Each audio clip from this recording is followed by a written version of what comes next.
ini kami akan membentangkan tentang pengertian dan sebab-sebab jihad. Okey, pengenalan dia adalah jihad yang boleh kita tahu, jihad merupakan tentang satu perjuangan atau usaha untuk kita melawan perkara yang tidak baik. Contoh, kita melawan hawa nafsu kita.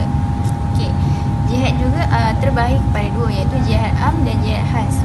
Jihad am ini merupakan jihad yang kita berjihad sama ada dengan menggunakan harta, lisan ataupun nyawa. Manakala jihad khas ini jihad yang kita menggunakan untuk memerangi musuh. Okey, seterusnya dengan memahami jihad, kita juga boleh tahu tak semestinya jihad ni dengan berperang.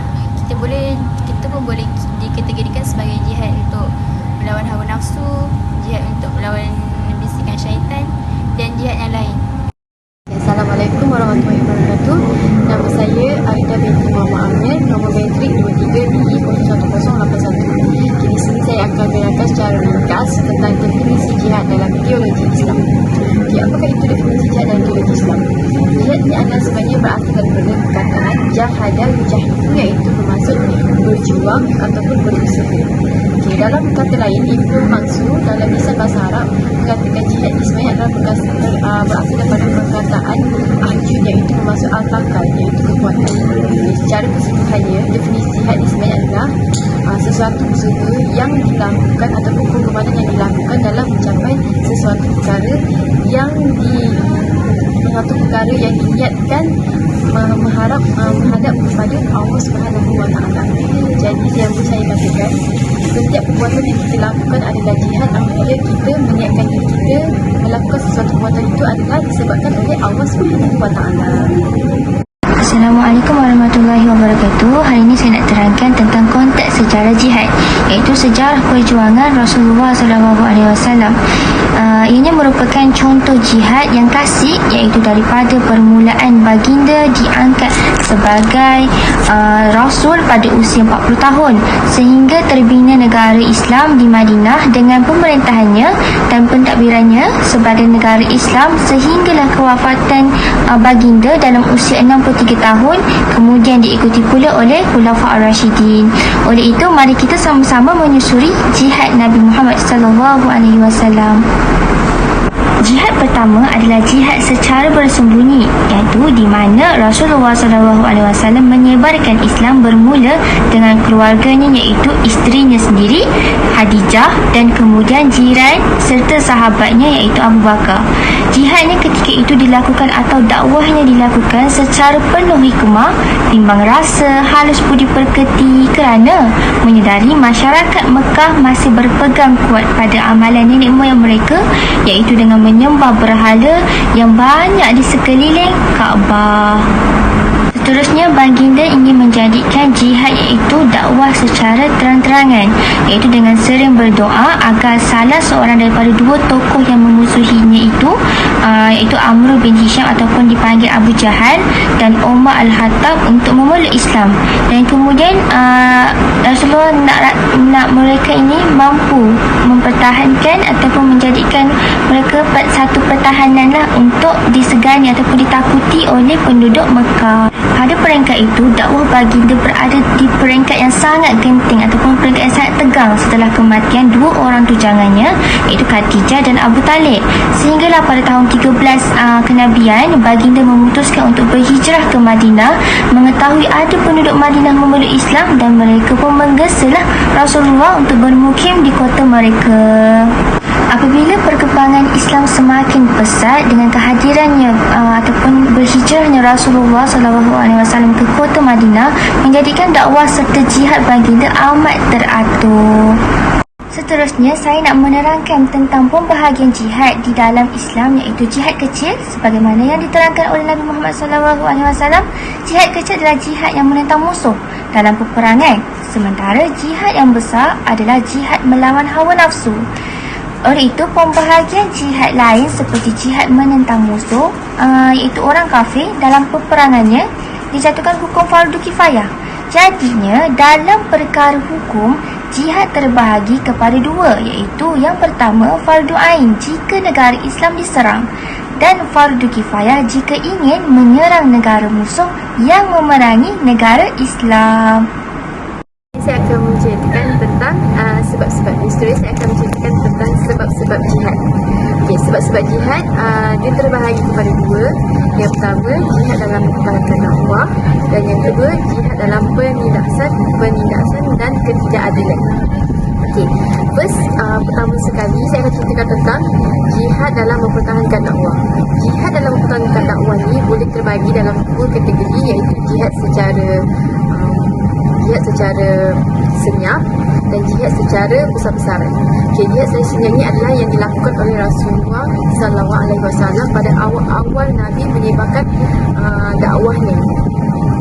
Terus Nabi menyebarkan jihad ni pada waktu itu dengan menyebarkan dakwah secara senyap-senyap hanya dengan keluarga yang terdekat sahaja. Contohnya macam isterinya Khadijah dan juga sahabatnya Abu Bakar. Khadijah, isteri dan juga Abu Bakar adalah antara orang-orang yang pertama yang memasuki agama Islam. Pada waktu itu, jihad yang dilakukan adalah secara senyap ataupun secara tersembunyi adalah disebabkan dengan penduduk pada waktu itu diorang berpegang teguh dengan ajaran nenek moyang mereka. Jadi dikadirilah jika kalau diorang tahulah tentang jihad Nabi ni, diorang akan menyeksa Nabi ataupun melakukan benda-benda yang tidak sepatutnya kepada Nabi dan pengikutnya. Jadi boleh dikatakan pada waktu itu, contoh macam Bilal bin Rabah, dia telah diketahui bahawa dia memasuki Islam. Jadi majikannya telah menyeksa Bilal ni. Bilal ni adalah hamba. Jadi untuk Nabi menyuruh sahabatnya yang mempunyai sedikit harta untuk memberikan jaminan kepada Bilal bin Rabah.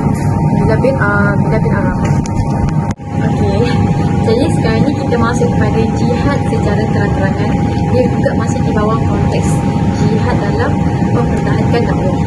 Saya terangkan secara ringkas je lah. Jihad secara terang-terangan ini adalah jihad yang dilakukan oleh Nabi Muhammad SAW dalam merupakan strategi baru Nabi Muhammad dalam menyebarkan dakwah. Pada waktu itu, Nabi berdoa sangat semoga Umar bin Khattab dan juga Amr bin Hisham masuk ke dalam agama Islam. Kenapa Nabi mengharapkan begitu? Sebab mereka berdua adalah tokoh yang sangat berpengaruh di Mekah.